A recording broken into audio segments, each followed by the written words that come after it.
أخبار الساعة تي في.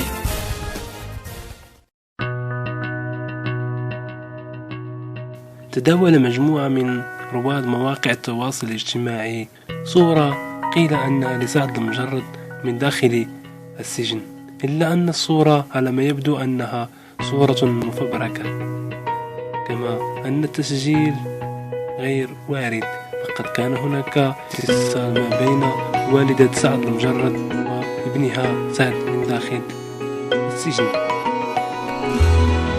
وأكدت والدة سعد المجرد أن ابنها بريء من تهمة الاغتصاب، وأنه في القريب العاجل سيلاقي جمهوره وسيعود إلى الخشبة بجولة في الوطن العربي، ويلاقي جميع محبيه وعشاقه وكل من ساعد سعد في محنته. قبل ما تخرجوا ما تنسوش تابوناو في لاشين يوتيوب وبارطاجيو الفيديو مع أصحابكم في مواقع التواصل الاجتماعي، وما تنسوش ديروا جيم.